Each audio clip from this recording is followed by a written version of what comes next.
I am Ava Jones, a 32-year-old housewife.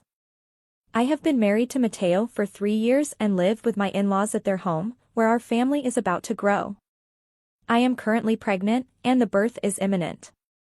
Recently, as my belly has begun to show, conversations with neighbors about the baby make me increasingly excited to meet my child.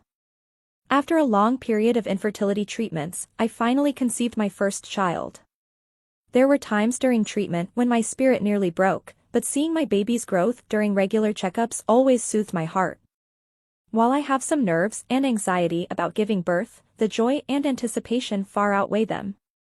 Incidentally, my doctor has informed me that the baby is a girl. Regardless of whether my child is a girl or a boy, I plan to enjoy whatever path they choose, and I am imagining a bright future for them. Yet, Mateo's reaction was surprisingly different. A girl? Really? Yes, that's what the doctor said. No way. What? As soon as he knew it was a girl, Mateo looked very displeased. He was clearly disappointed. Mateo had wanted a child and was very happy when he learned of the pregnancy, but now he even says, "I don't need a girl." The reaction from my in-laws was the same, nodding in agreement with Mateo's opinion. Why does it have to be a girl? Absolutely unbelievable. There's no point in her being born. Despite being their own child or grandchild, how can my husband and in-laws say such cruel things so casually? I felt intense anger at their words, but I desperately suppressed it, preparing myself to endure the days ahead. I began to be treated coldly by my husband and in-laws. Ava, take good care of the baby in your belly and rest, my mother-in-law used to say this to me.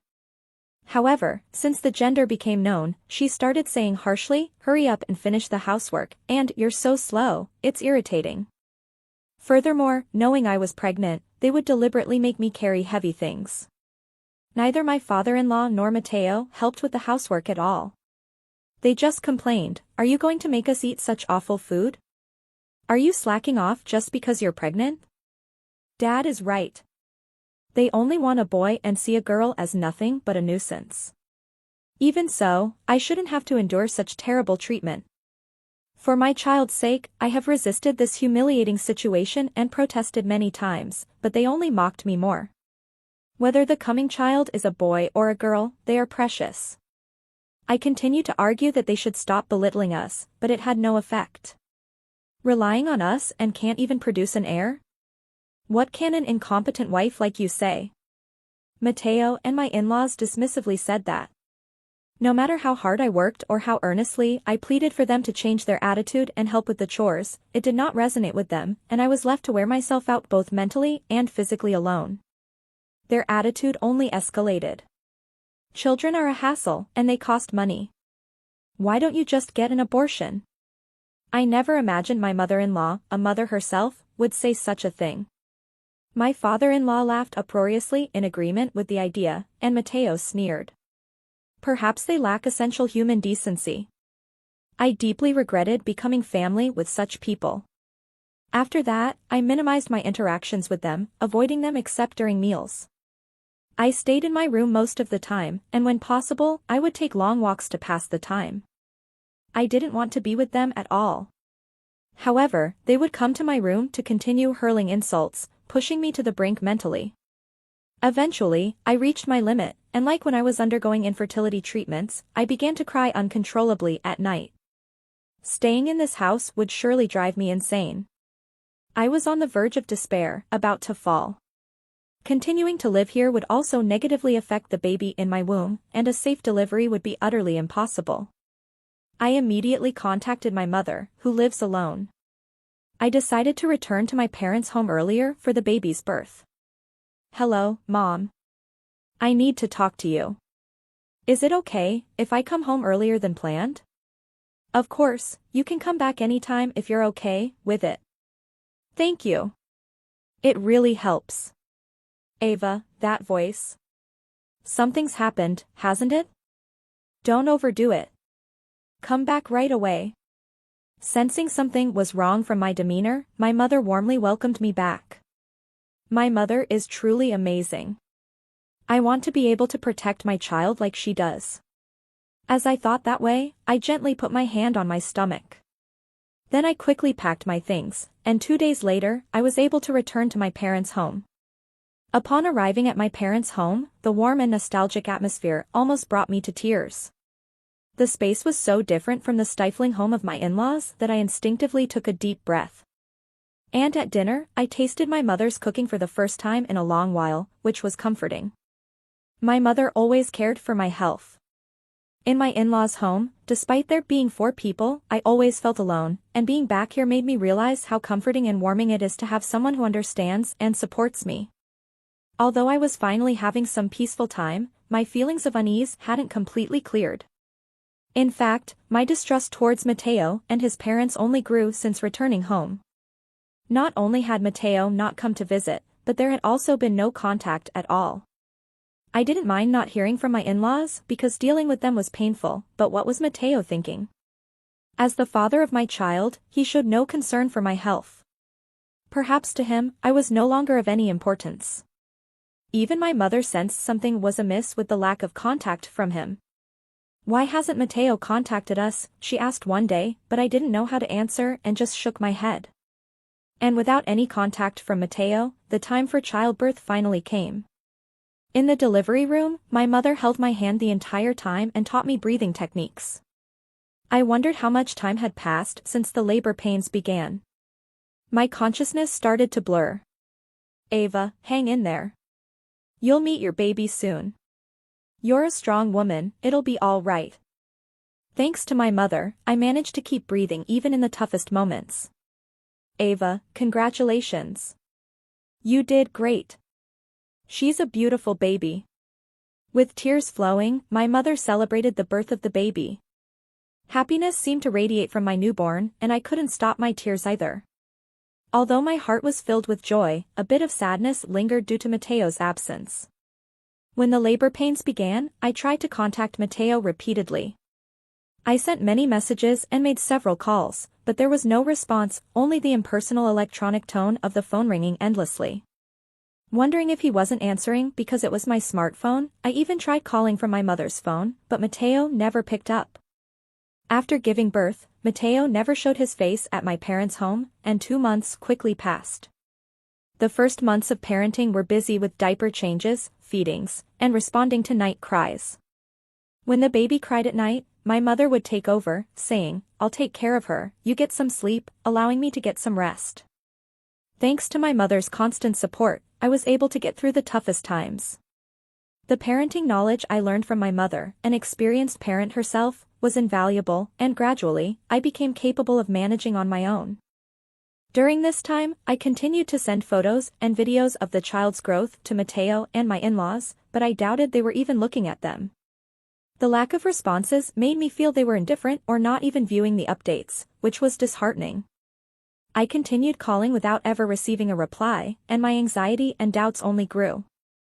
After enduring this for a while, I could not leave the issue unresolved any longer and finally decided to return to my in-laws' house with my child. My mother agreed to accompany me on the trip back, which was both comforting and a relief. As I held the house key in my hand in front of the in-laws' home for the first time in a long while, memories of before my return to my parents' house flooded back, and my hands trembled. When I slowly turned the doorknob, unexpectedly, I could hear children's laughter and a woman's laughter inside, and I instantly pictured who it might be. Mateo has no female relatives, and all his cousins are unmarried men. It was clear that these were not relatives. With my mind going blank in shock, I courageously opened the door. In the entrance, I saw unfamiliar small red shoes and women's sneakers, none of which I recognized. My mother also looked on in astonishment. We immediately entered the house and hurried toward the source of the voices. When I reached the living room, there was an unfamiliar woman and a young boy. "Who are you?" I exclaimed in surprise, and Mateo, along with my in-laws, appeared from the back of the room. "Why are you entering like this on your own? And you even brought your mother. How rude of you." "Just wait a minute, Mateo. Are these people acquaintances of someone?" I asked, bewildered. Without any sign of disturbance, Mateo pulled the woman close to him. There was an obvious intimate atmosphere between them. The woman, with a provocative look, stared at me and approached. This is my girlfriend and our child. You should be able to figure that out, Mateo said smugly, as if he had won something. What do you mean our child? I looked intently at the boy, who seemed about 2 years old. So when you say, my girlfriend and our child, you mean she's your mistress? Calculating back from the child's age, Mateo likely began his affair with this woman about 3 years ago. It's boring to be with someone plain like you, so I had no choice. It's all your fault, Mateo laughed arrogantly. Despite my mother being there, they continued with their harsh words mercilessly. As usual, my in-laws did nothing to stop Mateo's behavior. Had they known about this all along? No, they must have known from the beginning, and all of them mocked me together. Why must I, who has done nothing wrong, continue to be insulted like this? Sorry for stealing Mateo from you, the mistress sneered. Her name was Charlotte, and she was 26 years old. Charlotte worked as a bottle girl, and it all started when she met Mateo, who came in as a customer. Mateo often claimed he was working late, but in reality, he was meeting with Charlotte, and eventually, they began their secret rendezvous. As a result of these meetings, Charlotte became pregnant, a fact they hid for a while. However, once it was confirmed that the baby was a boy, Mateo proudly informed his parents. My son has done well. This is fantastic, exclaimed my mother-in-law in joy. An affair is not a problem. What matters is that he has produced an heir, my father-in-law stated without any sense of guilt. A young mistress who can give birth to a boy is obviously more valuable than an incompetent wife who can only give birth to girls, he shockingly declared, and I glared at him in response. By the way, that was right after we got married, wasn't it? Were you cheating on me from that time? I asked. That's right. You're 32, right? If the odds of having a boy are 50%, it's normal to think that being with a younger and, incidentally, prettier woman would increase the chances of having a boy, Mateo reasoned. This indicated his intention to make the woman who bore him a son his official wife. I was speechless at the ruthless and amoral things Mateo was willing to say. While I was stunned into silence, he continued. Charlotte is my wife. I'm divorcing you to marry her. Take that useless child and get out quickly. Mateo thrust the divorce papers in front of me with a haughty attitude. Charlotte snuggled up to him with a smug smile, looking down on me disdainfully. To them, I must look pitiful. However, they are unaware of how foolish they actually are. I find that profoundly sad. Do you understand what you're saying? Do you really think you can just get a divorce? My mother said firmly to them. Overwhelmed by her imposing presence, the smile disappeared from Mateo's face, and he looked at us skeptically. What do you mean by that? He asked. Oh, didn't you know? The president of the company you work for is Ava's uncle, and your current position is all thanks to Ava. Ava's uncle? Mateo was visibly shocked. Indeed, the company Mateo worked for was managed by my uncle, my mother's brother. Mateo's promotions had not been due to any exceptional work on his part, but were all because of connections. If you divorce Ava, you'll also lose that position, my mother continued. Mateo had no idea. I hadn't told him deliberately. Since he had a high pride, learning that his promotions were not a result of his merit but were facilitated by my uncle would likely infuriate him. Or knowing the familial connection, he might take an even more arrogant stance or slack off at work. Either outcome would not have been favorable. Mateo and his parents were rendered speechless by this revelation. They were stunned to learn that the family of the daughter-in-law they had been looking down upon was actually connected to the president of the company that supported their lifestyle. Ignoring their shocked expressions, my mother calmly continued, by the way, you're no longer welcome at our company. What? Why? Mateo stuttered in confusion. Well, you've been embezzling company funds, haven't you? That's already been discovered by the management. I was truly shocked when I learned this from my mother during my visit home. If this became public, police involvement was inevitable. Even if you try to divorce and run away, we'll just report you to the police. What will you do now? My mother's tone was calm, but Mateo's complexion turned pale instantly, seemingly overwhelmed and unable to form words. Mateo gaped, shaking slightly. We waited for him to speak. If I don't divorce, can I be forgiven for the embezzlement? Kneeling down, Mateo desperately asked my mother a question. However, my mother shook her head without changing her expression, denying his plea. There's no way that could happen. What you did is a crime. It cannot be forgiven. After sighing deeply in disbelief, she glanced at Charlotte and continued, You said you were going to divorce Ava and marry this woman, didn't you? As a man, it looks bad if you don't follow through on your decisions.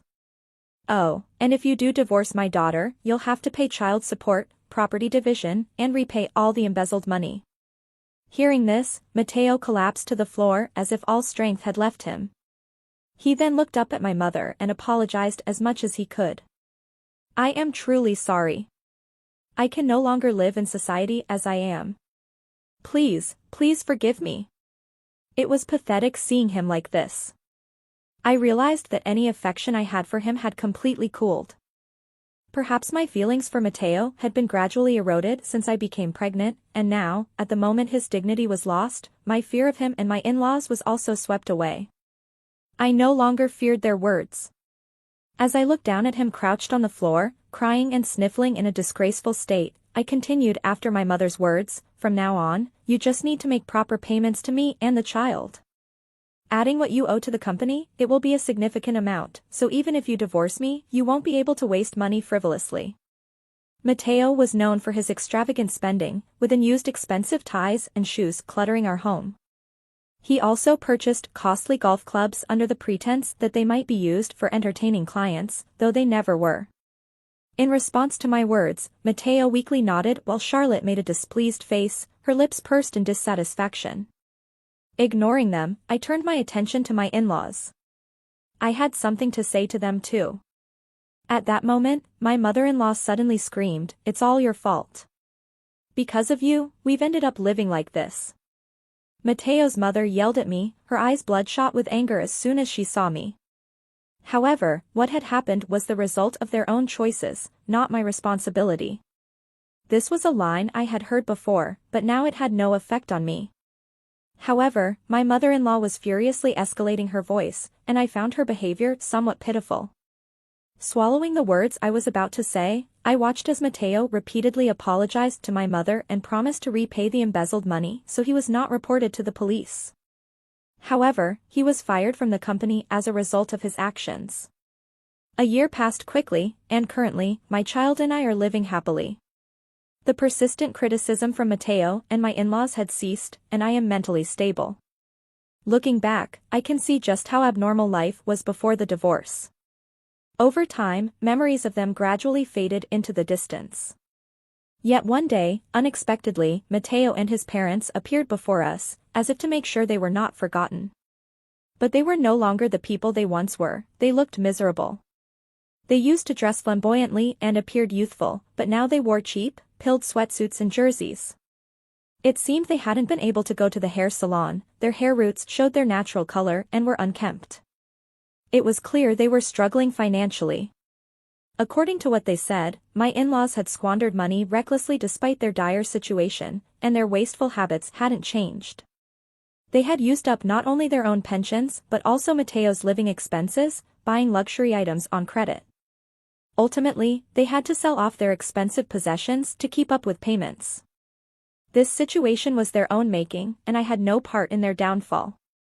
Even after being fired, Mateo still clung to his previous industry, currently working part-time while job hunting. However, his reputation in the industry had spread negatively, and naturally, the circumstances of his departure from his previous job were well known among companies, making it difficult for him to return to his former industry or secure a full-time position.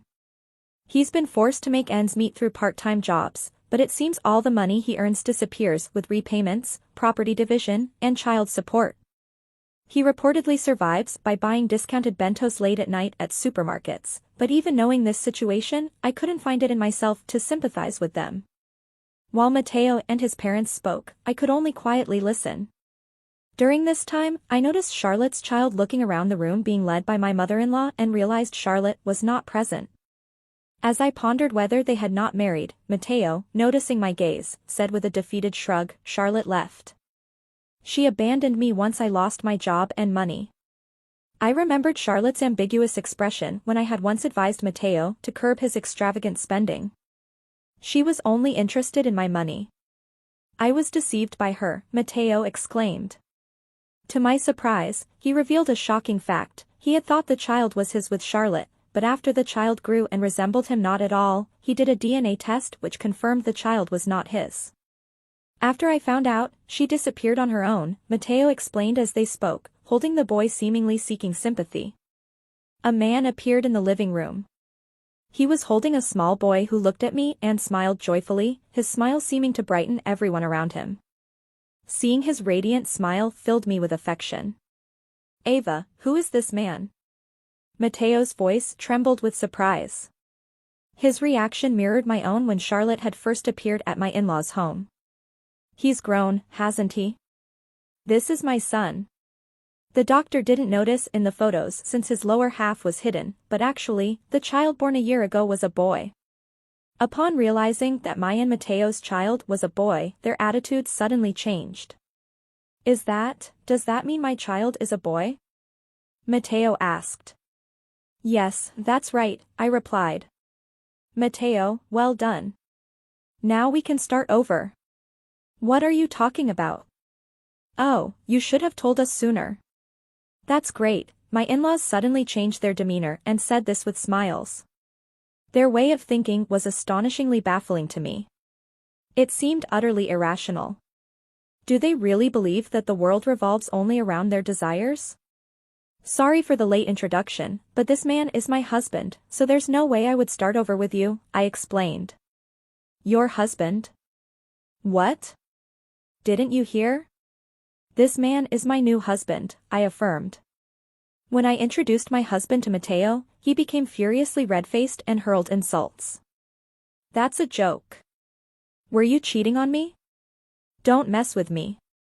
"I haven't cheated. I met him after we separated. Don't lump me together with you, who had an affair and a secret child behind my back," I calmly stated the facts. Enraged, Mateo staggered towards our son, attempting to forcefully take him from my husband. "Stop it. What are you doing? This child's real father is me. Let go of him, you bastard." At this, our son began to cry out of fear, clinging to my husband and rejecting Mateo. See this?" Mateo came to his senses and lowered his hands. I glared at him sharply and said coldly, "Given that you've tried to harm the child, we can never meet again. You're truly despicable." "But I didn't intend to harm him. The very fact that you came here uninvited is frightening. If you come near our family again, I will call the police," I warned them. Perhaps frightened by my words, Mateo and his parents hurriedly left our home. At that moment, I thought we would never have to deal with them again, but I was naive. Unable to give up on my son, they continued to contact us several times through messages and calls. I then hinted at getting a restraining order and firmly warned them, "This is your last warning. I will not hesitate to call the police if it continues," which finally stopped their attempts to reach out. I was concerned about Charlotte's child, but it seemed that Mateo and his parents had largely neglected their duties, and following a neighbor's report to Child Services, the police got involved. Eventually, Charlotte's parents took custody of the child and were raising him with love, which relieved me when I heard about it from the police. Meanwhile, Mateo and his parents had garnered a bad reputation in the neighborhood and could no longer work there, prompting them to move far away. This finally freed me completely from my in-laws. I am currently expecting a second child with my current husband, and soon our family will grow. A lively and bright life awaits us. Imagining a radiant and happy future, my mother, my family, and I are preparing to welcome this new life. Right now, I am enveloped in as much happiness as possible, and I am deeply grateful to my family who has always supported me. I have vowed to be a kind and strong woman like my mother, to protect what is important.